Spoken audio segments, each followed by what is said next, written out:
I'm Paris. I'm Jeff. I'm Lenny, and we are the Infinite Staircase. And you're watching MPJ.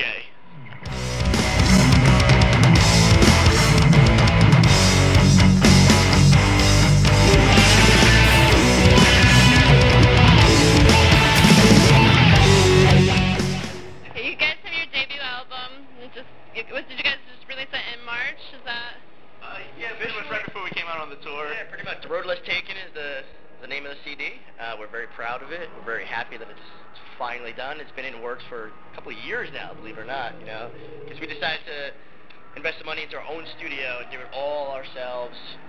I mean, we had some help from monsters like Blue Saraceno, Earl Slick, I mean, just Tony, the man. So, but we're very proud and happy, and we're psyched to get it out there. You know, so far we've been getting some really good responses from, you know, which is really huge to us because, you know, it's really near and dear to our hearts. You know, blood, sweat, and tears we put in this CD, into this tour, into this band, and we're happy that for us right now. This is success for us right now. We're on tour with Sevendust and Black Label Society and Dope, and we're meeting all sorts of people, you know, such as yourself, who are just cool as anything. And it's a crazy, blessed hell ride for us. Awesome. That was you guys' first major tour like that, right? Absolutely. We played with some big names, you know, that, again, we're honored, playing with Candlebox especially, you know, but this is our first major tour. Do you guys have some fun stories then that have been going on with the tour? Oh, my goodness. Zakk Wylde.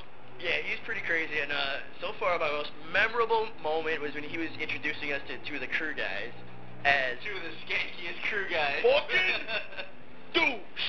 That's their name. Zakk Wylde, verbatim, That was the with a first couple of Heinekens in his hand as fucking douche. Be careful, these guys. You know, I mean, it was really good. That's like our first introduction to Zakk Wylde. Yeah. And it couldn't have been any better. Rest of the band too. I mean, you know what?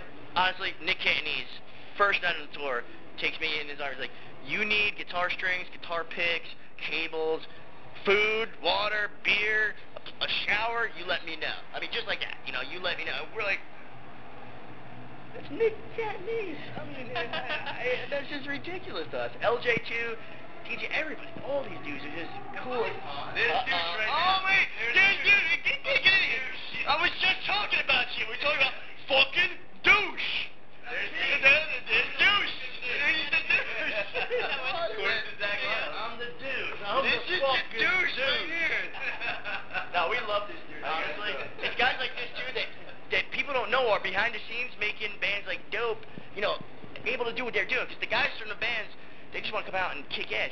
This motherfucker makes it, I don't know how the editing is, but this guy makes it possible. Edit the motherfuckers. The douche over here. Last night we got here, and it was an empty gymnasium up there. Right. And we saw the stage stuff come together, and then today, the Doom crew arrives. Before you know it, you have what everybody's seeing up there. All the pictures of Dimebag, all the BLS stuff, all the Dope flag. I mean, it's ridiculous. And every day, I make sure I get up, and I just come inside and I sit and I watch this stuff come together every day, and I'm amazed every single day. And every day at the end, I thank all the crew guys. Like, they're all cool as hell, you know, and they take care of us and treat us like, I mean, we're amateurs when it comes down to it, but they treat us like rock stars. You're not amateurs? Well, you're learning yet. We're learning, that's for damn sure. We're You're learning. not amateurs. You know, It's really surprising though. Like I've personally been surprised how like you know the bands like Sevendust, like LJ from Sevendust, and you know all the members of Black Label and Dope and everything. They make us feel like we are you know one of them, not an amateur. You know, they treat us like there's no egos, and it's mind blowing. actually, on that note, Nick Cantonese specifically said to me the first night, you know what, man? There's no headliner. There's nobody any bigger than anybody else. We're all here on tour. We're all rock and roll bands. We're all just doing it. So don't worry. You know, it's all cool. And it's been true. He has proven that so true. Not just him. I mean, all the guys. All like he said. LJ, again, was one of those guys who first night on tour was like, hey man, you know, you let me know if you need anything. Like, dude, I've been listening to you for I don't know how long. You know what I mean? Zakk, of course, is my guitar idol. You know, next. Up there with Randy Rose and Dimebag, of course, you know. Zakk Wylde, jeez. You don't get any more hardcore than that, you know. You guys had mentioned Dimebag, too. I heard something about the two of you getting tattoos or something? Oh, yeah. That was another surreal experience. You know, I think it was one of those internet things again.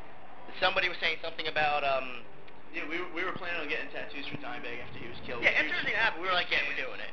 And, we were going to get tattoos in memorial of him, and then we found out that Fuse TV was looking for fans who were going to do that thing, and we were like, well, we're actually planning on doing this. Yeah, so let's see what happens. they ended up documenting the whole thing, and it was a special on Fuse TV. It was actually like a viewer's choice thing. It was and pretty everything. sweet, too, because It was a whole special on tattoos. the shop that we did it at was Hardcore Tattoos in New York City, and it's run by guys from Murphy's Law, Agnostic Front, you know, Vinny Stigma, you know, and, I mean, and just getting the tattoos was an experience, you know, because the guys are all crazy, and they're all guys who, like, knew Dime, and know all these guys and everything, so it was touching them, too, that we're doing some, we're brothers, so, you know, Vinny and Dime, you know, that type of thing, you know, so it was pretty sweet, and we're sitting there, they're playing Grace on the Tranquil in the background. It was my first tattoo. It was like third first or something. Whatever. And, you know, we're sitting there getting tattooed, listening to Pantera while Vinny Stigma tells us stories about hanging out with the guys backstage while they're on tour. Well, even the dude who did my tattoo, his name was Elvis, and he was from Texas, and he knew Dimebag personally, and he's telling me stories as he's doing my tattoo, and I basically told him, like, I gave him a quick idea of what I wanted, basically the CFH, some wings and stuff, you know, for Dime, but otherwise, you got artistic autonomy, man, just do it, you know, and you mind me showing?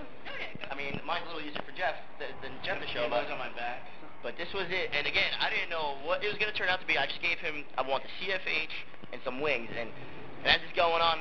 There was a point I'm like, what the fuck is this guy putting on my leg? So, like, I don't know, like, you know, when they start shading and stuff, you're, oh my god. Then when it's done, I'm like, man, and I think he said something like, yeah, man, Dom's looking down right now, and he's giving you props. Just like that, you know, like, man, I'm part of the Cowboys from Hell now. And that's also another reason why we like to play, you know, we cover the song Cowboys from Hell because it's just that thing, you know, and it's so quintessential of the whole scene, you know, it's a big club. Tattoos and rock and roll and, you know, sex, drugs, and rock and roll, you know, it's just, we're all so close. People look down on it if they're not part of it, you know, bad guys wear black type of thing, you know, but it's such a brotherhood, and to feel part of it, I'll never forget. We're only, what, 7 shows in? I think so, yeah. And I'm already just, every day, I'm living a dream right now. It's not glamorous, I'll be honest, we're living in a van, you know, we are living in a van, 5 dudes living in a van. Sometimes we get to by a the spot. river. Yeah. Oh, that's another brother altogether, Chris Farley. We have 18 shows of playing with our idols, basically, and being treated like brothers from the brotherhood, you know, in rock and roll right now, you know.